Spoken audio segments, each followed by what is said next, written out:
Huh? Now it's 7. Okay. On the dot. According to the internet, the appointed hour of 7 o'clock has arrived, so I will call the November 3rd meeting of the Hastings Planning Commission to order. We'll begin with roll call. Bolthouse. Here. Darling. Here. Foster. Here. Lake. Here. Mattson. Here. McLean. Absent. Moyer Kale. Here. Tassava. Here. Ansorge. Here. And Hatfield here. So we have a quorum. If you'll please all stand and join me in the Pledge of Allegiance. I pledge allegiance to the flag of the United States of America and to the republic for which it stands, one nation, under God, indivisible, with liberty and justice for all.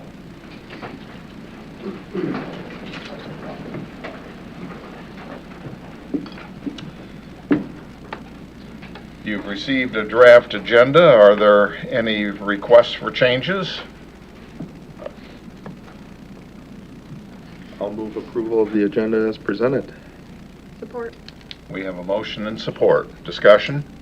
All in favor, please say aye. Aye. Opposed, same. You have also received the draft minutes of the workshop that we held on October 6th, as well as the regular meeting that we held that same date. Any corrections? Move to approve the minutes of October 6th as presented, Both meetings. both meetings. Thank you. You're welcome. We have a motion and support to approve the minutes of both meetings held on October 6th. Discussion? All in favor, please say aye. Aye. Opposed, same. Minutes are approved. Information items, we have none. We have one public hearing tonight, which is to review and consider a special use permit and site plan review for St. Rose of Lima Church to construct an administration building and off-street parking lots at 707 and 805 South Jefferson Street. Dan? Thank you, Mr. Chair. Yeah, so St. Rose of Lima Catholic Church has submitted the application for site plan review and probably in all likelihood an amendment of a special use permit. Obviously, St. Rose Church has been on this site for decades, likely predating the requirements or the need for special use permits. So in de facto, this would be a special use permit amendment, but we'll attack it tonight as a special use permit. So as stated, the church is desiring to construct an administration building on the southern parcel of the church property, about give or take 4,600 square feet. They were also proposing to build some off-site parking off of Michigan Avenue to the east and then off of Jefferson Street to the west. So again, in the R2 Residential 2 zoning district, churches are classified as special uses, hence the requirement for the public hearing. Public hearing was noticed in accordance with the directive of the ordinance and the Open Meetings Act, and tonight Planning Commission will conduct such public hearing.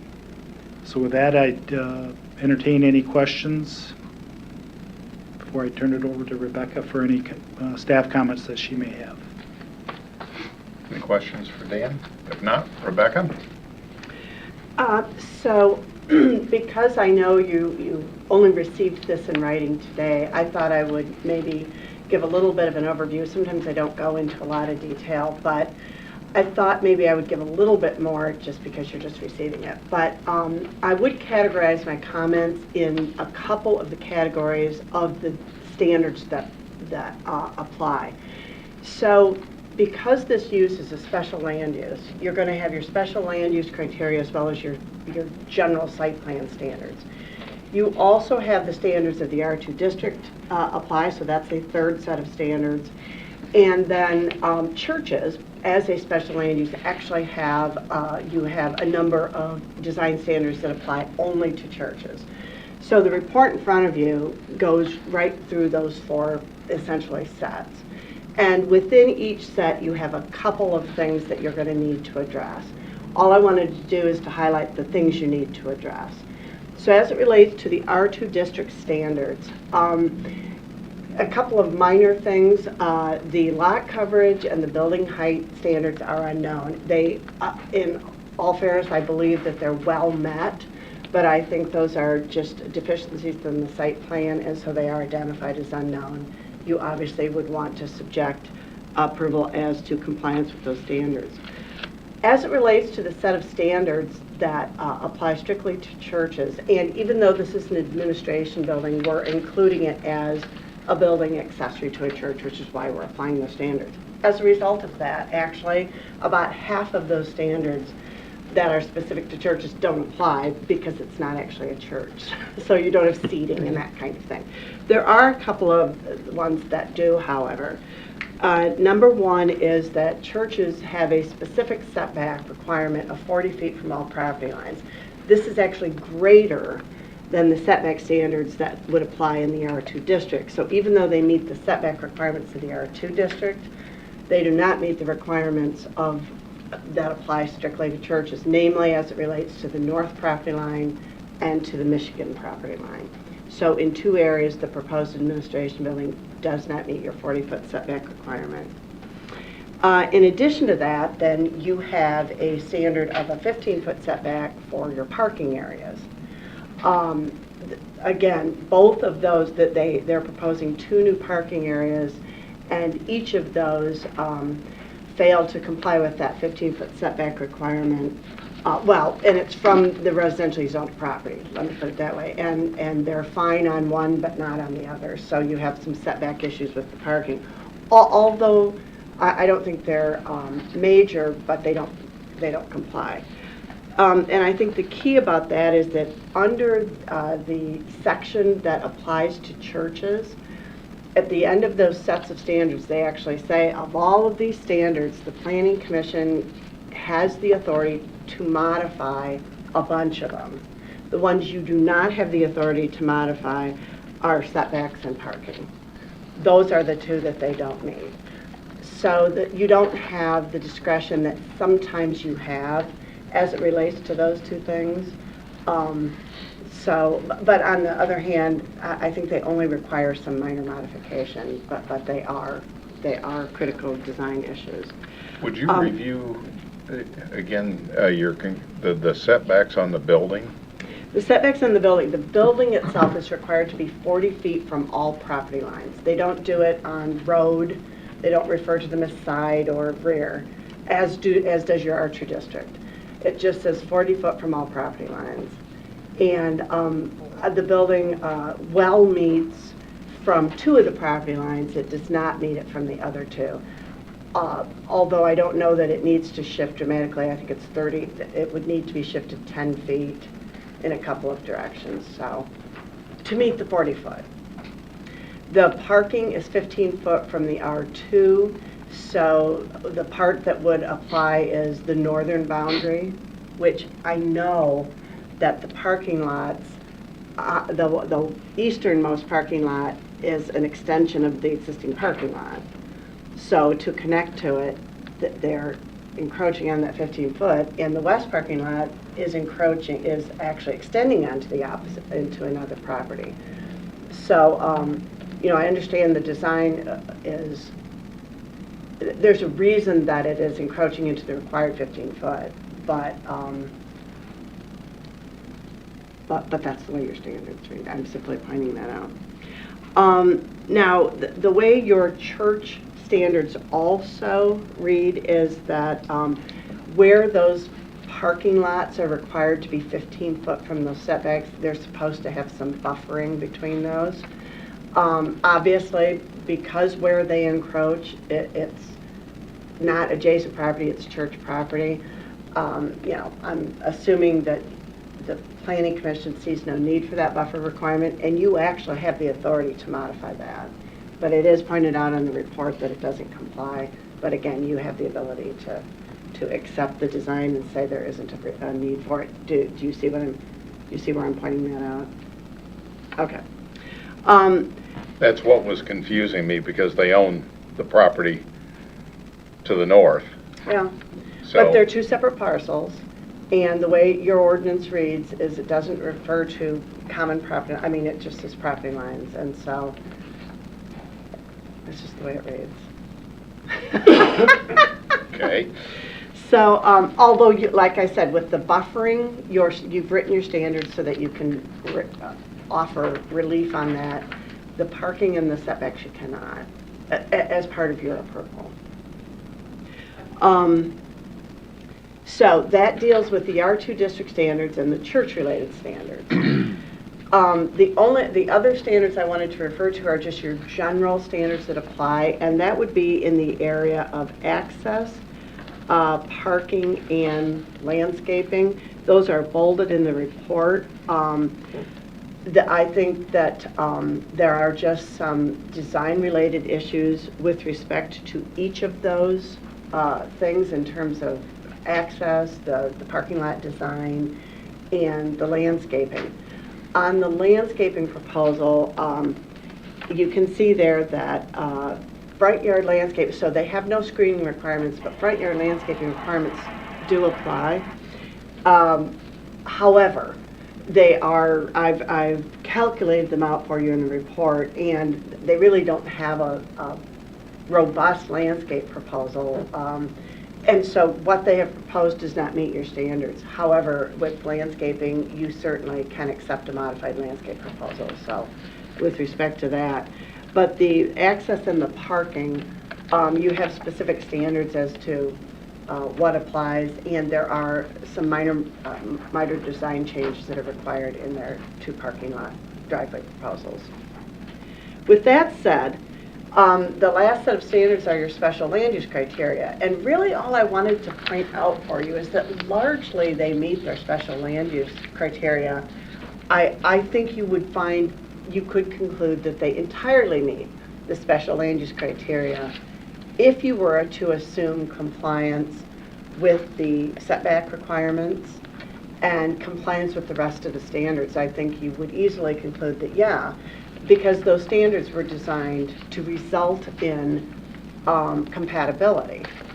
And so where you have a proposal that meets all the standards, I think it's fair to say, well, in this particular case, you're not increasing the intensity of use because it's an office building, it's a small office building, you're not competing with Sunday traffic, you're not increasing traffic loads in that respect.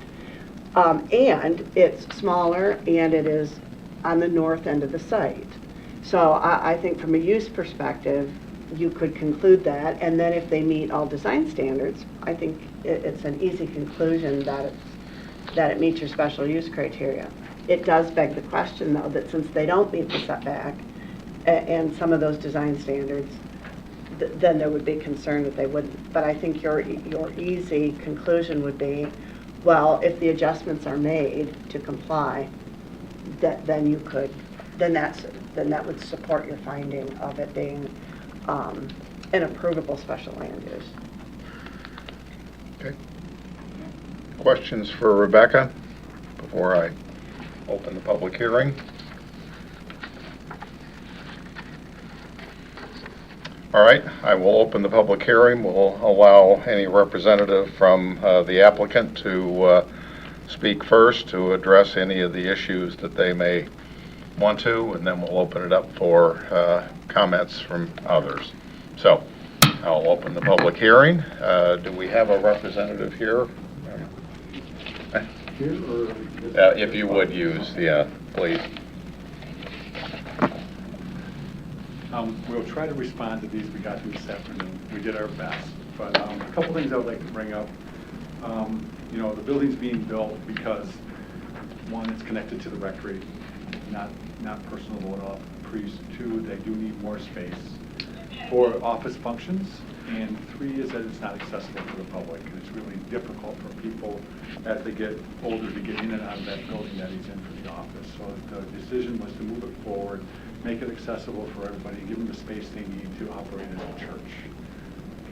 Okay. As for a couple of the questions that were brought up, building height is 22 feet. A percentage I have not calculated, but I know we're well within that percentage that she suggested. On the setback for the church, I guess that's the question I have. We disagree with that statement. We understand what she's saying for church, but the school right next door is 25 feet off the site, from the setbacks. And so, at the property as a whole, we believe that we are meeting the requirements for that property, for that building type. But the church, we understand the 40 feet, but that doesn't meet it either because it's been there forever. But for this, for the administration building, we would lean on what the school is right now, which is 25 feet off the property line. And we're, I think, at 30 feet off the property line right now. So, and it gets really confusing. I understand the lot lines and all this parcel lines, but we're well within all the parcel line. I mean, we're within the Diocese of Kalamazoo's property. So when we talk about we're not doing the 15 feet north of our parking lot for the landscape, well, the property 15 feet north is ours all the way to the other end of the block. And so it gets kind of goofy in here when we talk about parcel lines. And especially since the church owns all but one property on that city block. So I'd ask you to consider the setbacks differently than what is being presented. I understand what the zoning ordinance is saying, but it's different because we basically operate the whole city block except for one property on that block. And I guess if it's possible, if I'm missing something, a couple things. We would like to work with the city on that one parking lot off Jefferson. That was something that the church asked for right at the end of where we were going. We didn't have time to get too in deep, but the main purpose for that thing is for two reasons. If you know the church property, it basically from Jefferson to Michigan slopes substantially. It's a very steep site, very difficult.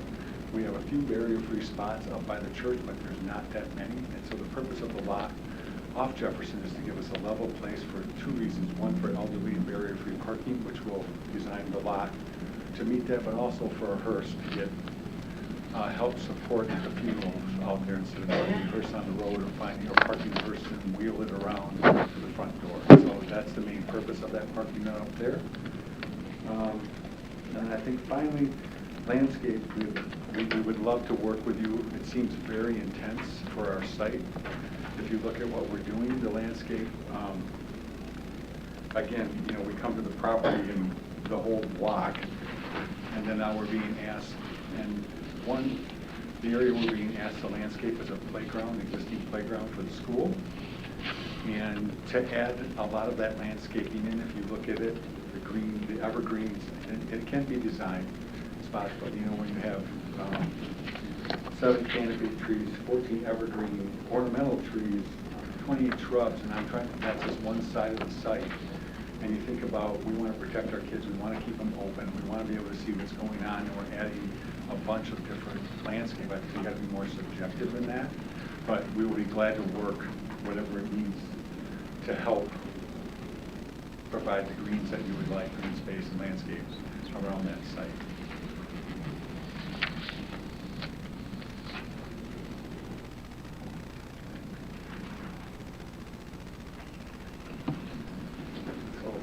And then I think there's the 6 items on the back page. We'll be glad to work with the city and resolving them if there are issues that we need to. Okay. Is there any questions?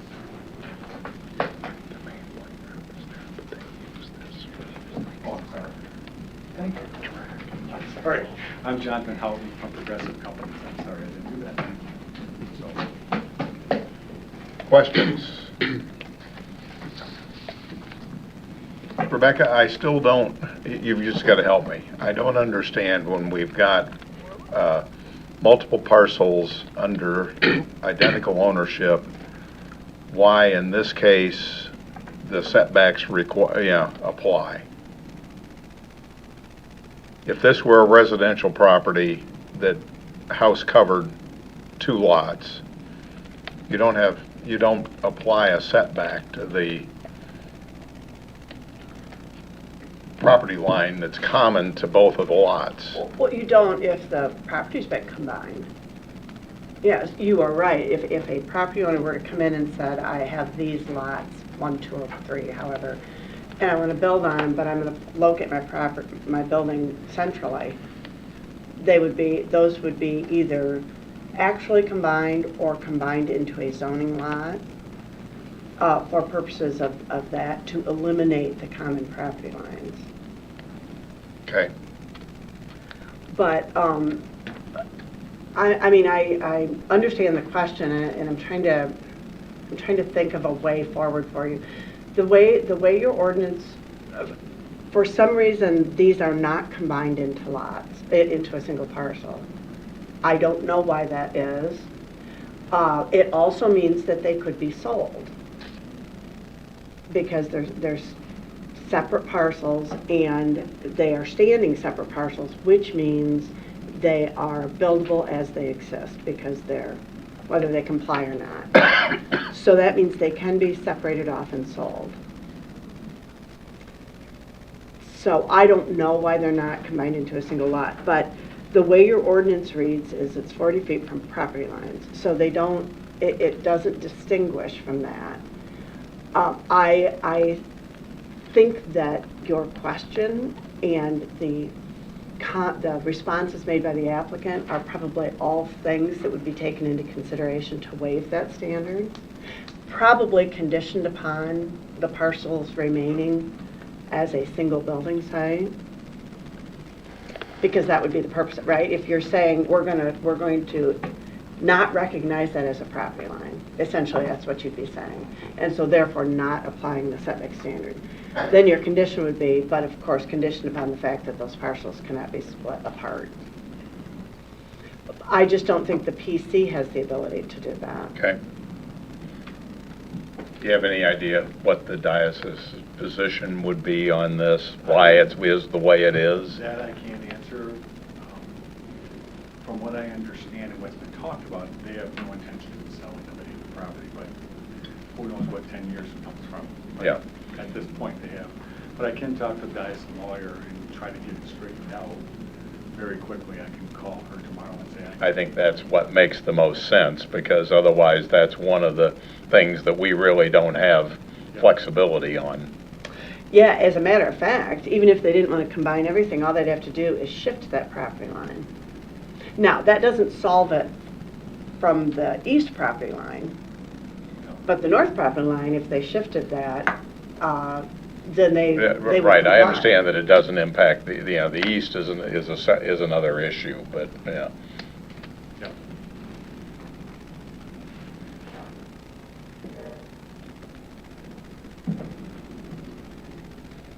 Okay, so you'll follow up Yep. on that. Any other questions? Then I'll open up for public comment. Anybody would like to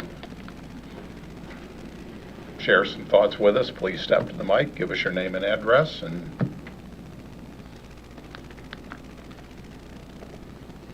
okay, seeing none, I'll close the public hearing.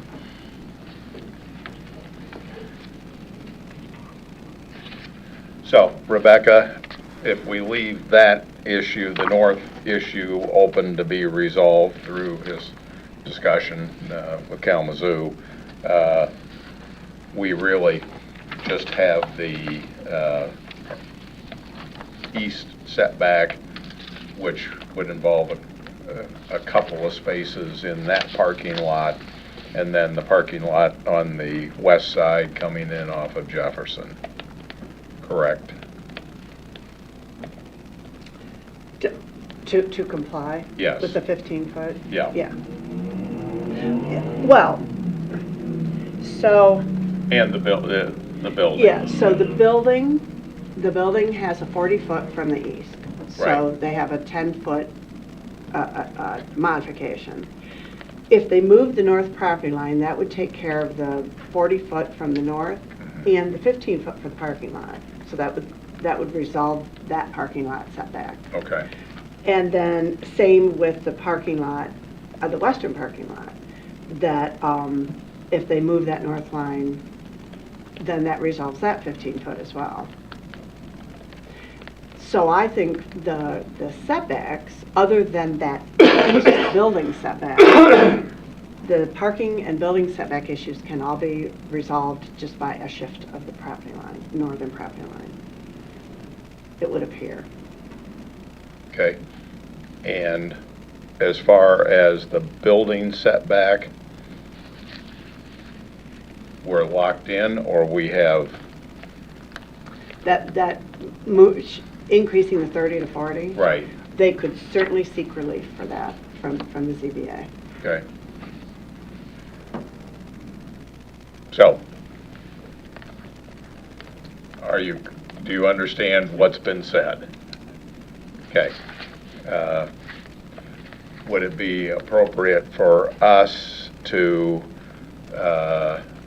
go ahead and approve this with either appropriate changes being made or their successful appeal to the ZBA? If you are comfortable doing that, that is certainly an option. I don't know whether we are or not, but It seems like a lot that needs to change.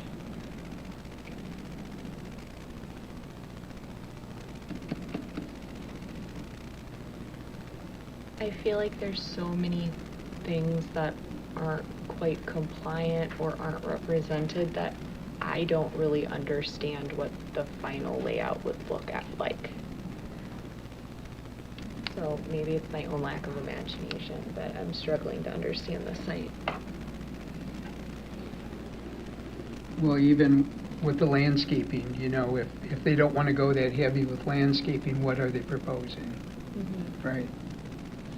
Because we would have to take our discretion there with the landscaping plan.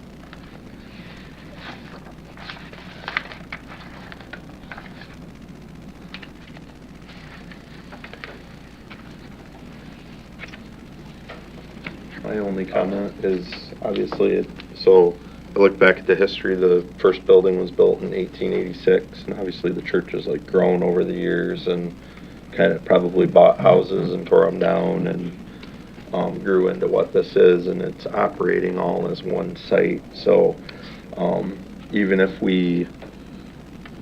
there's a change made that makes the new proposed parking in compliance with the setback, you've got an existing lot there that's hanging over 3 parcels right now, right? So we're getting the new little lot in compliance, but the whole thing that exists is just there, right? And it's kind of non-conforming, but exists. Kind of grandfathered. More of a comment. And I just hope we can find a way to recognize that it's a unique situation that's morphed over 140 years to get where it's at.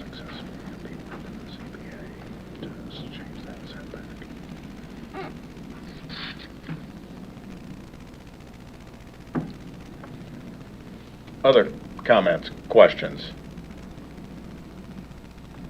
There's lots of places in Hastings where you have 2 different parcels with parking lots bridging them and things like that. I don't see that as being uncommon at all. Well, we might have a property line as a firm word in there. I don't know that the spirit of that is really to divide that piece of property up in that way. It doesn't make a lot of sense to me to keep that one part. Probably if it was just the parking lot and not the building, Yeah. it would be a different circumstance. But Rebecca's telling us we really don't have the flexibility with either one of those in this case. All I'm saying is the ordinance says property line, and then you have a specific provision that says the planning commission may not waive that. So I'm only repeating to you the ordinance. I'm not your legal counsel. Well, you're you're our advisor. And, Yeah, I'm planning advice, yeah. And unfortunately, that wording is very specific. So I think if we want to be able to grant a conditional approval, it would be to approve the request subject to the removal or relocation of the property line in question between their two parcels, and either shifting the building to comply with the east setback or successfully getting a ruling from the ZBA changing that setback from 40 to 30. If you are so inclined, I think your motion, your action could be as simple as that you accept the overall layout, subject to compliance with the standards. Because subject to compliance means, well, you could move the property line, you could get a variance, you could comply, you know. Okay, that works. As long as they don't like move everything around, because Right. then you're saying, well, okay, then that's not the same thing.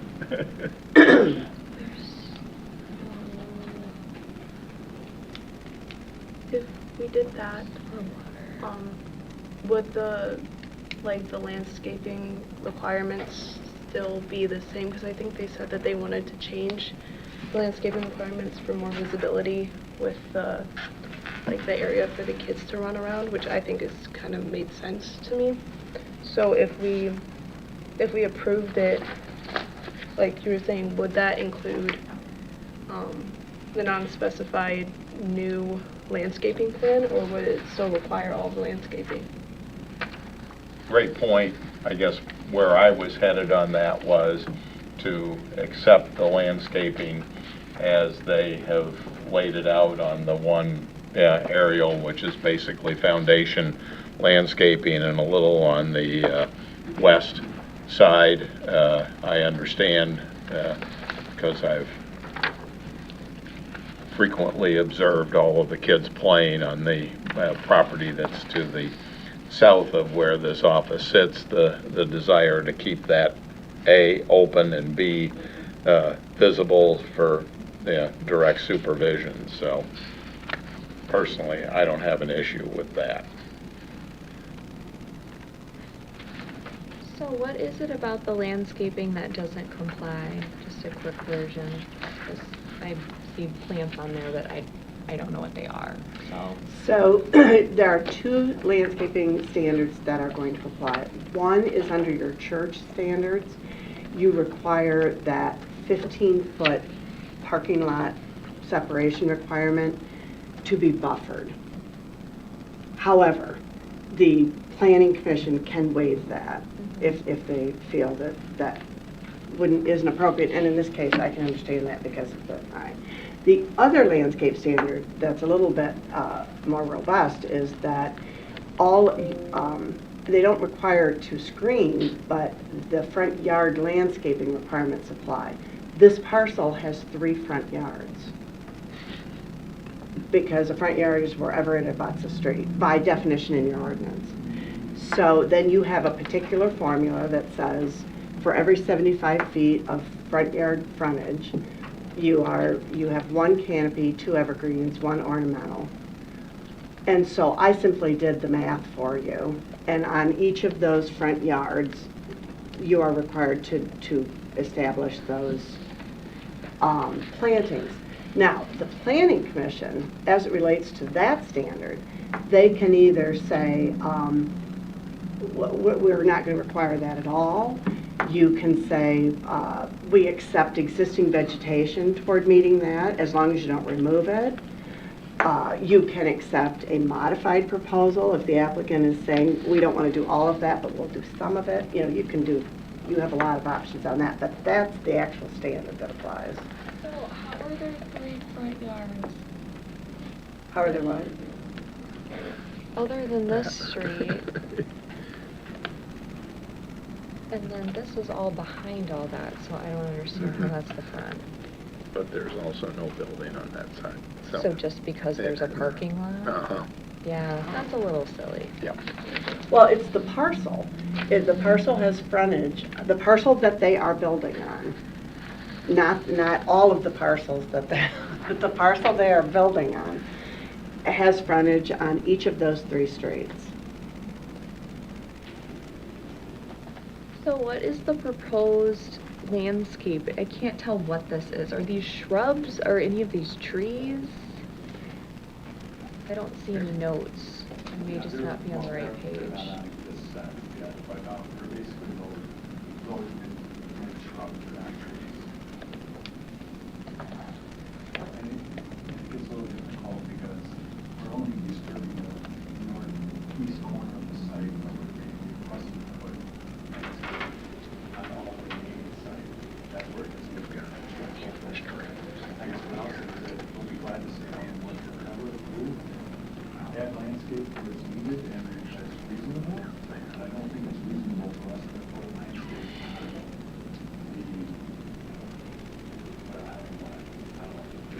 the 70% of the other site that we're going to be touching. That's where I would disagree, but we will continue to support the work.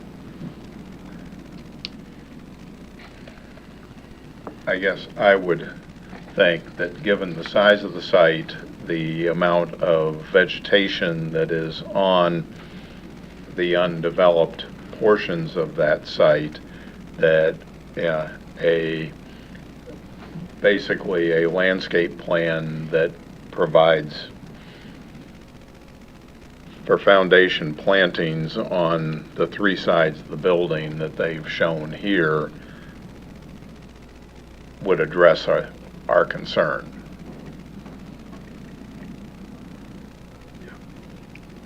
I would agree.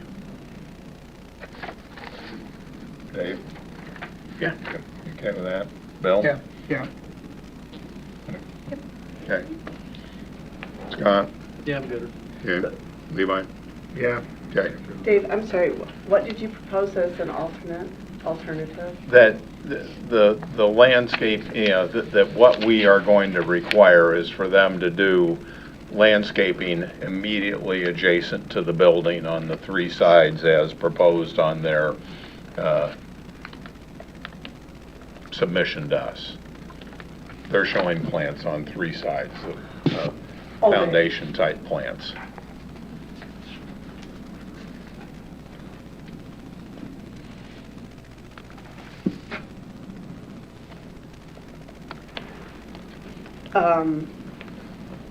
So now the plan I have shows it on 2 sides.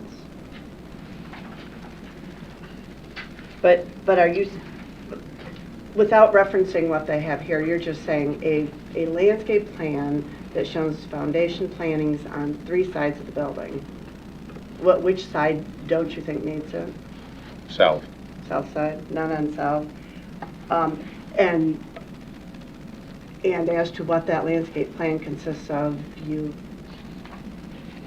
They need, I don't know whether you've got other plans that show exactly, tell us in more detail what this is, but I would, but you have no direction on what that should consist of. no, Okay. I guess I would suggest that that's something that staff can review and approve. Well, there's a plant schedule here that has all your plants and quantities. Do we need more than that? What page is that? 'Cause I was looking for that. It's on. The same On this page, one, the but it's really, drawing. really small. It looks like 11 of 38. It's got 3 different types of plants, large quantities of some of them. Well, that's what I'm saying, is they're just shrubs. So, and they're only on 2 sides of the building, so you're wanting 3 sides, and I didn't know if the low plantings were all. I couldn't tell what this was on the west side. Looks like stuff for enforcement. Oh, geez, I just did something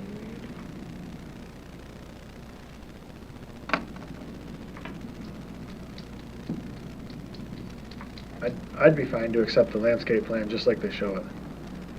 I don't have any issue with it. How many, I guess I'm mostly concerned with that east side.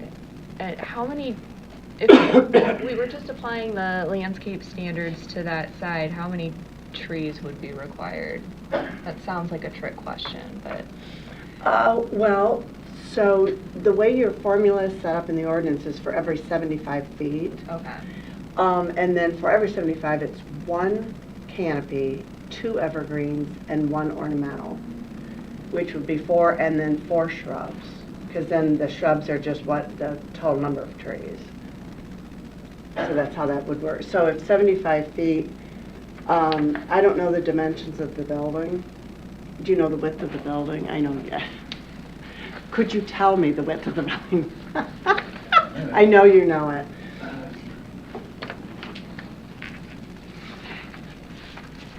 I didn't see it on one of the any of the documents I had, or at least that I could scale. But that it might, if all you're thinking is the width of the building, I mean, the 75-foot standard might be might cover that width of the building.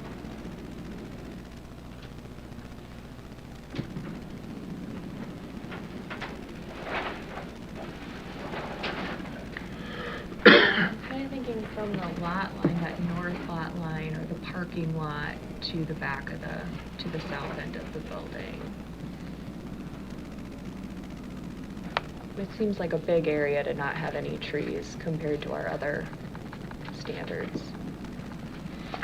About 45 feet, 45 feet.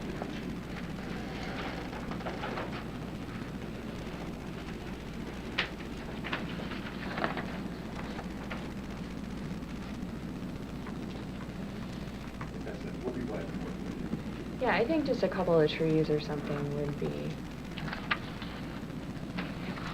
beneficial. Okay, other comments, other questions? Have we sufficiently resolved this that we're okay? Oh, Sarah? where is stormwater going from the building area? It's going, I believe, to the east side of the lot. Nope, sorry, whatever. That's south. I believe it's all going to some catch basins. Parking lot. It's on page 12. At least it says leaching basin.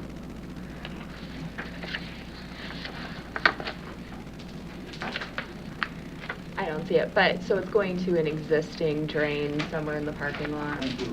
I just want to make sure that if the building has to shift to accommodate the setbacks that we were discussing, that that's not going to have any significant impact on the site, but it sounds like if that's the case, then it wouldn't.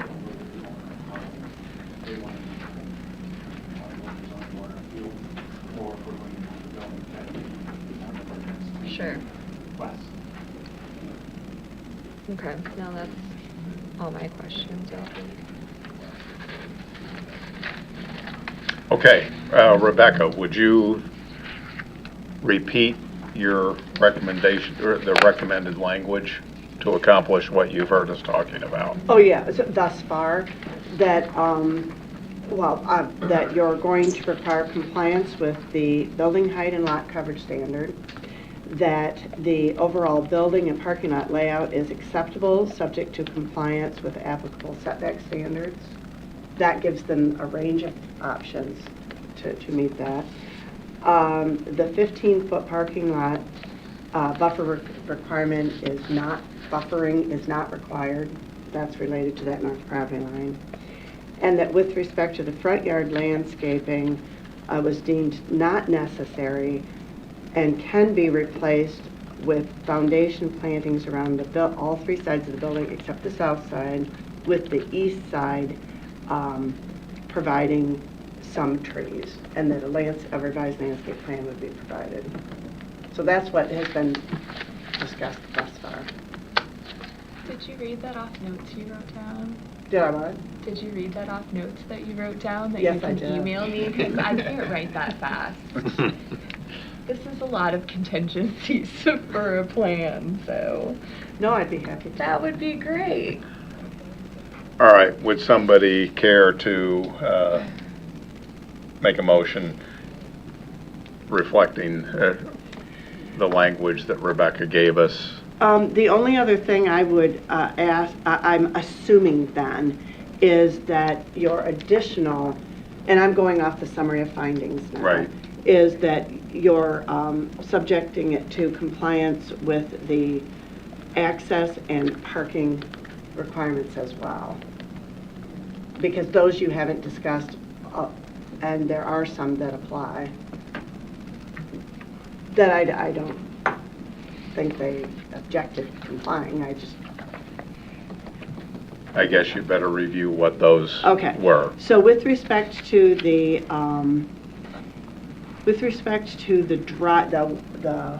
so the eastern parking lot is coming off an existing driveway, so there are no driveway comments there. The west parking lot is proposing a new curb cut. So I've identified 3 things that you would normally address. Number 1 is that the driveway, where'd that go? That the driveway should be located under your access management standards in your ordinance. It should be located either opposite the directly opposite that driveway on the opposite side, or offset by 150 feet. And right now, it needs to be shifted. Secondly, there are no driveway or parking lot design dimensions or design standards, and those should be added. And I know he sort of commented tonight that kind of came in at the last minute, and so that design hasn't occurred. But that was part of my comments, is we can't determine compliance with width or design or anything because it's not provided. And then lastly, that they're subject to getting, the required driveway permit.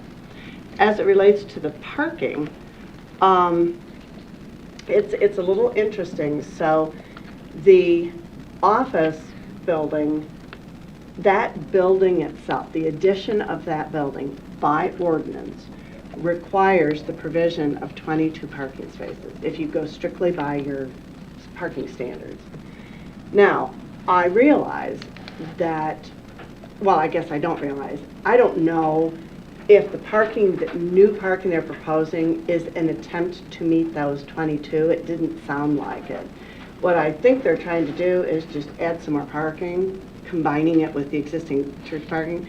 And I don't have any numbers, so I don't know that by them adding 12 spaces here with the parking spaces, if then both the church and the office meet your parking standards. So I don't know that because that information isn't being provided.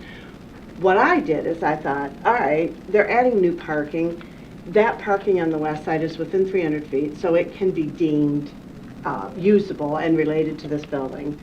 And they're providing 21 spaces. 22 are required. So I think they need to add 1 more parking. There is no reflection of compliance with barrier-free parking requirements. So I don't know about that. I'm assuming these will be, I think this one was noted as asphalt surface. I'm assuming they're all going to be asphalt. But essentially, it's missing a sort of the next level of design. So some compliance can't be determined on some of these things. And I think it would be reasonable just to indicate, like they're subject to stormwater management review by the engineer. They have to meet your parking dimensional requirements. It has to meet ADA parking, that kind of thing. And that's what I mean by it requires just a little bit more. And this parking lot here, which I'm assuming they're going to do, I think that's probably holding, right? It's probably saying something like this is going to happen.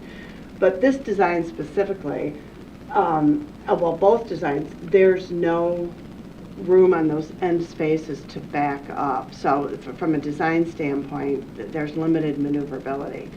So you'll want to make sure that the parking aisle is wide enough that cars that have pulled in can back up. And those kinds of considerations should be made in the parking lot design. But I think in terms of understanding what they're trying to do, where they're trying to do it, what it generally is going to look like, I think that's reflected on the plan. There's just some missing details, all.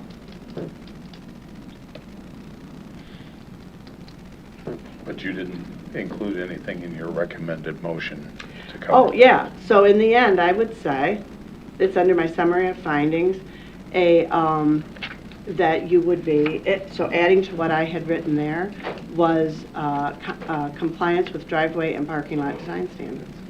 Okay. Questions for Rebecca? Do I have a motion? I'll make that motion. Support? Support. We have a motion and support to approve the requested plan with the issues noted by Rebecca to be confirmed by staff. Discussion? All in favor say aye. Aye. Opposed, same. Thank you, sir.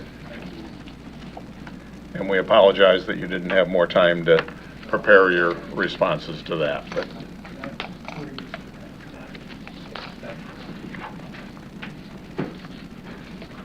all right. New business. Item A, review preliminary planned unit development plan for North Ridge Estates condominiums. Dan?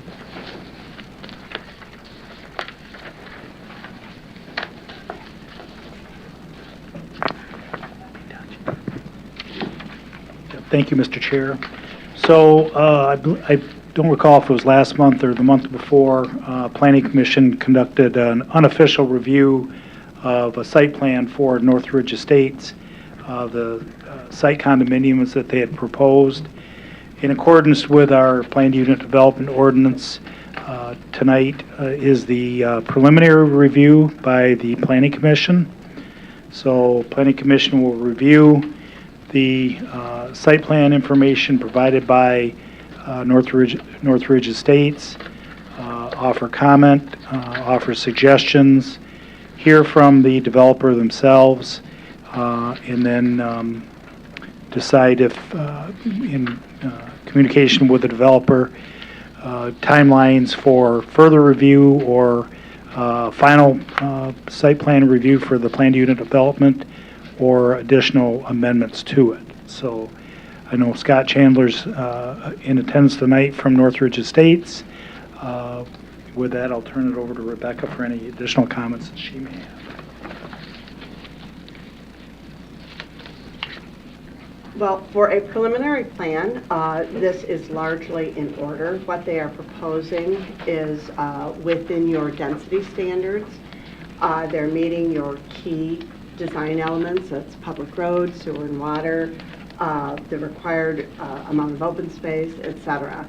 So on all the major elements, you know, I think it's in keeping with the ordinance standards.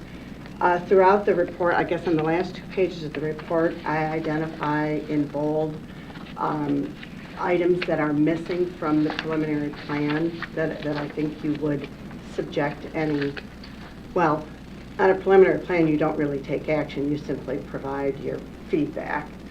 But I would think you would incorporate that into your feedback.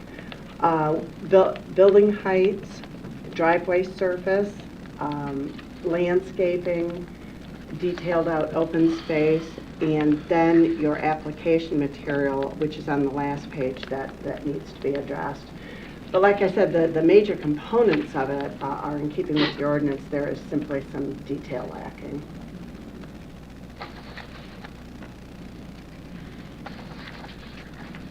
Scott, anything you would like to share with us? Sure. Please.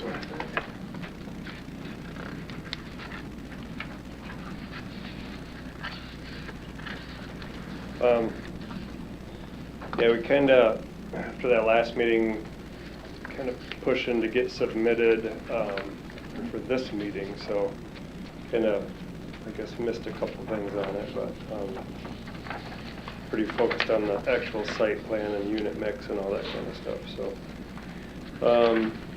yeah, just kind of similar to what we I kind of presented last month, I think it was, as far as the proposed use and density. And So we can, so since I got your comments, Bob Goodhart, the engineer from Pathfinder, he added some of the things that are missing, and I sent it over to Dan earlier today, I think it was. So we've updated some of them, answered a lot of the questions. I guess the couple that are still lingering is landscape. There's not a landscape plan, so but we'll comply with whatever's needed. And, so we can put that together. So hopefully, any comment, could be subject to that. Street lights, I think, is the other one. So this is all public road, which I know is what the city wants. So for connectivity and everything. So yeah, I think that's it. Just a summary. Last time was. It's kind of like more of a traditional type condo, so ranch style condos. So not like townhouses or anything like that. I just thought that was a good fit for that area. There's, I think, a demand for that in the area. That allows the density to get a little bit better to make everything make sense. And then I tried to buffer like the existing homes that are close to it, especially that one on the far west it would be. On the map it's labeled plot 39, but I made that open area a little bit bigger because that house faces directly, like the backyard faces directly that to the where these condos would go. So it's kind of where I focused most of the open space. And then on the other corner, like between, like next to condo 31, it's not designated open space, but the setbacks are farther there, that unit, so there's more room there to kind of create a little bit more of a buffer there too. So, but the idea is too that it's traditionally it's like older people that are living in those ranch style condos, so probably not too much for kids and traffic and that kind of stuff. So because the units are, I guess it's a PUD next to a little bit bigger lot, so that was kind of the thought of it, and seemed to have pretty good feedback last time here. So, but Bob can answer more like drainage questions and utilities and that kind of stuff.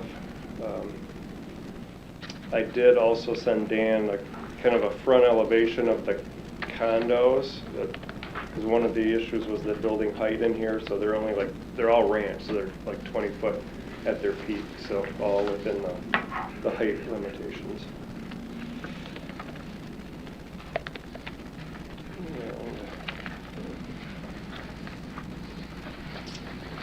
I think he even turned on like the existing, one of the comments in here was the existing topography, the grading. That's on the layout that I sent late this afternoon to Dan. So that's it. Okay, listening to the comments that Rebecca had, any concerns? Oh, with me? Yes. Yeah, no, not at all. No, Because I think those are the landscaping, I guess if there's, we'll dig into the ordinance, I guess, and the specifics. And, I'll just say that, yeah, we have to sell all these, so we'll landscape them nice and kind of create buffers where there needs to be buffers, and so, but yeah, whatever we need on that.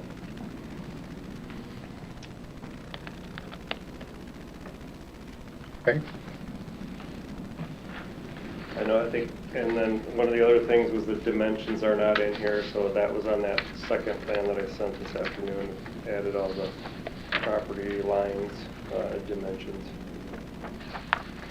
So yeah, I don't see anything in there that should be an issue.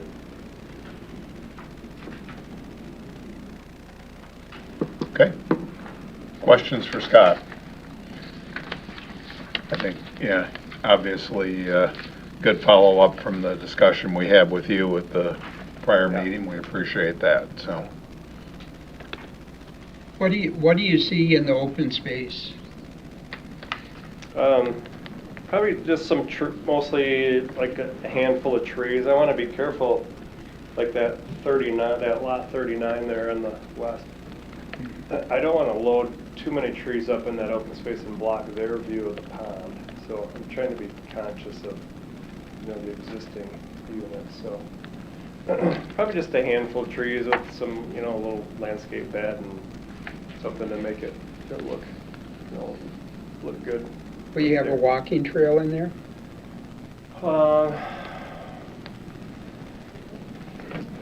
Probably not. I don't think it's really that big enough for that. Okay. So, but there will be sidewalks. So be able to walk across. Are the sidewalks on there? They're not. Okay. That speaks to the pedestrian ways that were. Right. Okay. And there's kind of a walkway on the east side there that'll connect to Woodlawn Meadows, the other project there, yeah. So that'll connect with sidewalk too. So the utilities are running through there.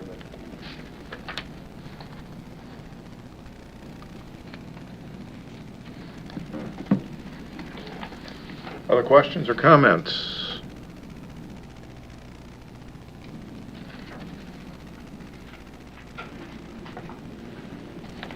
Hearing none, I think, you know, you can rely on Rebecca's report to delineate the primary issues that you need to finalize and get it back to us. Okay. Dan? We'll share the podium here for a minute. So, per our requirements for planned unit development, the next step would be to conduct the final site plan, which is subject to a public hearing by the Planning Commission. So I want to convey that to Scott and the applicant, that we would have to notice the public, we would ask the Planning Commission if Scott and his group think they're going to be ready, the public hearing notice would have to go into our local newspaper by noon next Tuesday. So the final site plan with all the stated requirements would be due back to us a very quick turnaround, the end of this week or first part of next week. So I don't know if you're looking for December. Maybe I should be looking this way. A December time frame or a January time frame? February? February, even better. I mean, No, we can turn it around fast. What kind of landscape detail do you need? Is that spelled out really? it's an ordinance. So I guess I would look to you. Would that be something we'd have by the end of this week? Everything we can do other than this landscaping that we have to figure out, that's the main thing, so we just work on that together. Okay. So again, I'm kind of looking at you for direction and also the Planning Commission, because the Planning Commission would, you know, with direction from the applicant, schedule a public hearing for December 1st. If not, it would be January 2nd, I believe, so. So all the final information has to be to you by the end of the day, Tuesday? By like Monday at the latest. This, a Monday? week from today. Okay. I'm really putting you on the spot, but I don't know that either. Preferably, Okay. I mean, I'll defer to the chair, but because the way the calendar falls, we're really compressed for noticing and getting letters out to. No, we can do that. Yep. Okay. Okay, so are we set then to schedule a public hearing for our next meeting? Okay, do I have a motion to that effect? I'll make that motion. Thank you. Support. I'm going to start knocking heads here. We have a motion and support to schedule a public hearing at our December meeting to consider the application from Northridge Estates Condominiums. So, discussion? All in favor say aye. Aye. Opposed, same. Okay, thank you, gentlemen. Dan, you've got 2 administrative site plan approvals. You want to just comment briefly on those? Yeah, the first one is just a co-location of telecom equipment on our northern water tower. Those are subject to administrative review per the ordinance. Zoning administrator myself did review those and approve the site plan accordingly. The second one is for property located at 1435 South Hanover. That's the former Safe Chevy dealership. If you saw the paper from last Friday, the current owners of that property had a very nice and extensive article about what their business entails. It's a automobile rod and custom shop. They will be utilizing some accessory buildings for storage of inventory parts and other equipment on site, and that site plan was approved administratively. Have they purchased that entire parcel, including the parking lot? Including the parking lot, except for the parcel that borders on Barfield. But they are also in discussions with that owner also about acquiring that. So. Okay. Any questions for Dan on either of those administrative approvals? Okay. JPA, JPC. Yeah, so the JPA met this month, had a brief meeting, just discussed the Meyer project. JPC is having a meeting this month that will include a public hearing for several different text amendments that are being proposed. Maybe the timeline is because of the Meyer coming in, but they're really not directly related to that particular location. But that will be held this November, and then we'll also be meeting in December to set the regular meeting agenda for 2026. Since we're required to meet 4 times a year. Questions? Okay. Work task list, Dan, anything you want to mention? Really no changes. I will point out number 9.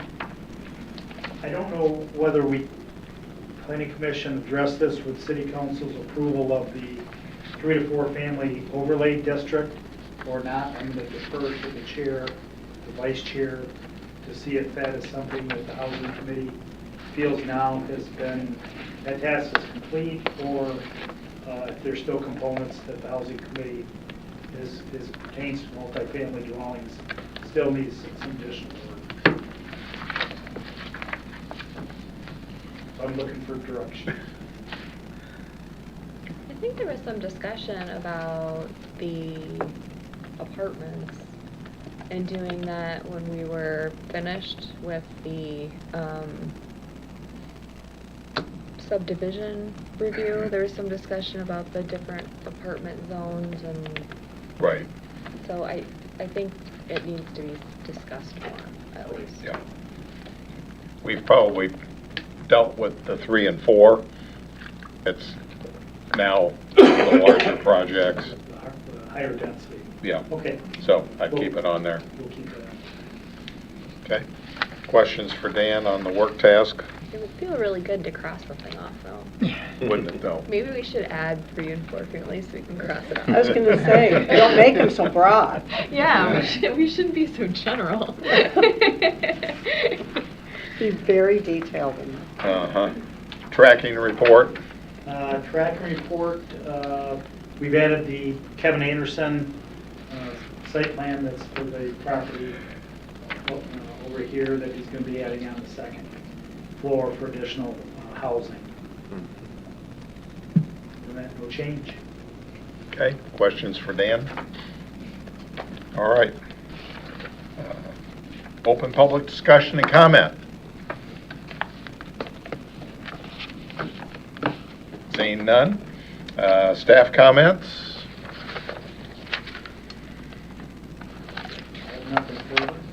Okay. Commissioner comments. Dave? I'm all set. I did talk to a few of you earlier that your terms are expiring the end of 25, so I think that's Chelsea and Bill, Bismarck. Dave. Yeah. Get with me and let me know if you guys still want to be on this board. I got a notification from the city manager today to do something about it. Uh-oh. Time is ticking. Yeah. Okay. I had a comment. Other. Okay. I couldn't tell if you were going down the line or I'm not. just kind of coming so around the table. I could wait my turn. No, that's I quite just all right, didn't yeah. want to get, I didn't see passed either on Chelsea or by. Bill or, yeah. It's all yours. Okay. So the city is embarking in a planning strategy for West State Street, and as a part of that, there's a survey that's been developed. It wasn't quite ready for me to bring you the QR code or link tonight, but it should be available probably tomorrow even. We'll probably start publicizing that. So keep a lookout in your email and on social media for that survey, and we'd certainly appreciate having your feedback on that.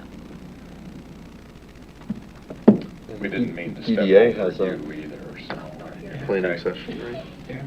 Scott? I'm good. Okay. All set. All right. Have a motion to So adjourn? just a second. You kind of mentioned it a second ago, Chelsea. The DDA Yeah. planning That's- session that's- Thursday night? All Yes. day Thursday. Thank you, because as soon as you rotated away from me, it dawned on me. So, yes, for all the planning commission members, anyone watching or listening, the Downtown Development Authority is embarking on the development of a strategic plan, and there'll be some workshop sessions that'll be held next Thursday, November 6th, I believe. One at 8 in the morning, one at 3:30, and one at 6:30. The sign-up for those sessions are on the city's website, on Facebook. There was a press release in the local newspaper. It's been on WVCH's webpage also. So we would love to have as much participation from the community, citizens, property owners, business owners, as we possibly could as the DDA embarks on this strategic plan development. So again, thank you, Chelsea and Dave, for reminding me, and also I want to reinforce Sarah's comment regarding the MDOT reconstruction of State Street from North Broadway to Cook Road, which is slated to commence work in 2028. The survey that Sarah mentioned will entertain different ideas for that corridor. I've expressed a huge desire to not see what we have there for the next 50 years. I think we as a city, working with MDOT and our consultants, we can do better than what we have there, and we need to do better. So we hope that everybody participates in that survey, has a vision for that corridor that is reflective of the city of Hastings. So thank you. Okay. Anything else?